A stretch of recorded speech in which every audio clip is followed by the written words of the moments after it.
but who would the 20-time Grand Slam winner himself like to face at their peak if he had the chance? His preferred venue, Wimbledon, would hardly surprise anyone, since no man has won more than Federer's 8 crowns. As for the opponent, the 37-year-old didn't choose 4 players he has regularly called his idols: Boris Becker, Stefan Edberg, Pete Sampras or Rod Laver, who tallied a combined 16 Wimbledon titles.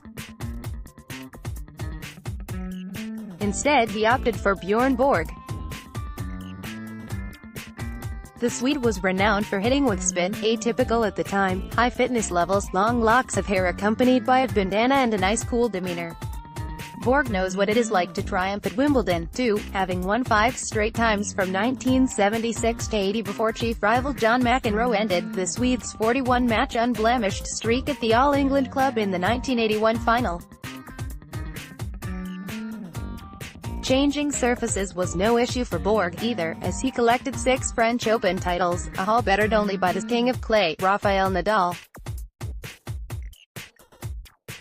But Borg stunned the tennis world by retiring aged 26 in 1983 when he lost motivation and didn't win another match in a smattering of comeback outings over the next decade. Borg and Federer have got to know each other more in the past 2 seasons through the Laver Cup, the successful team exhibition created in part by the Swiss management company, Team 8, a class act. So why indeed Borg over anyone else? Just because I think he's done so much for tennis, Federer told CNN Sport in an interview last month in his training base of Dubai. He's one of the true legends of our sport, a class act. A good friend of mine, too, and I would have loved to play against a guy like that. Super sweet as well. Federer, now in Melbourne as he prepares to defend his Australian Open title, said that when he dethroned 5-time defending champion Sampras at Wimbledon in 2001, Borg sort of thanked me for protecting his 5-year reign, and then who knew that years later, I would tie him and lose, like him, in an epic 6th final, added Federer, referring to the 2008 finale when he fell to Nadal in 5 sets in what many consider the greatest match ever. So for me I guess it would have to be at Wimbledon. At the French Open I think it would be too one-sided, his way. The headbands, of course, would be in place. His is terry cotton, so he's got a different type of bandana, noted Federer. Regarded as somewhat of a tennis traditionalist, best of 3 sets wasn't an option for Federer. And he wanted the noise levels kept to a minimum. From both of them, that is.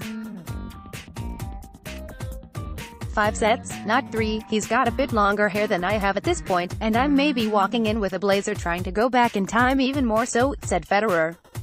Yes, and I think there would be no grunting going on, there would be just hopefully really good tennis. Has to be 5 sets, just because it's just so much more epic when it's 5 sets, and you would talk about it for years to come.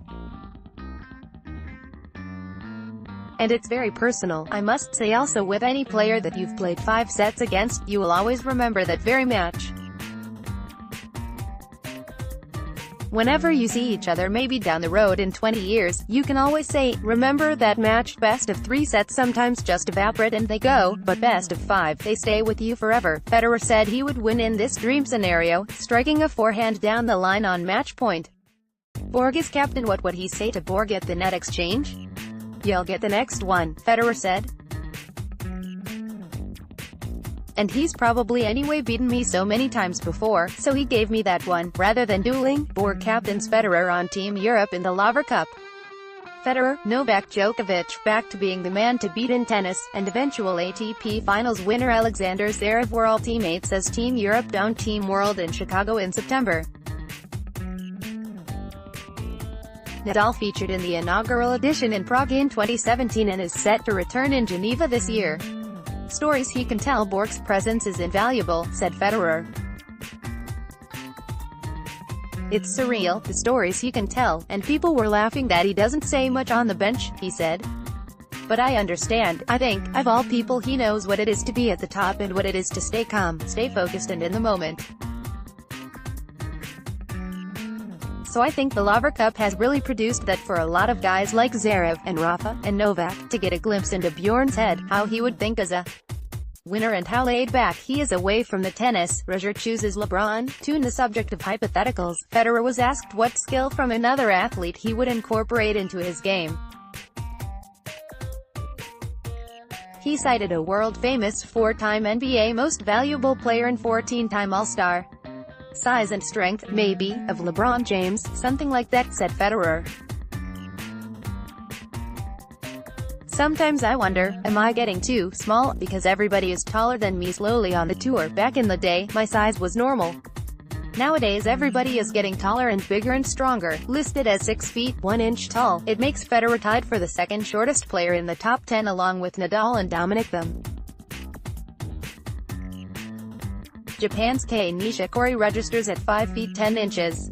In the first week of the rankings in 2005, only 3 players in the top 10 were taller than Federer. Not that Federer has been hindered by size during his consistently record-breaking career.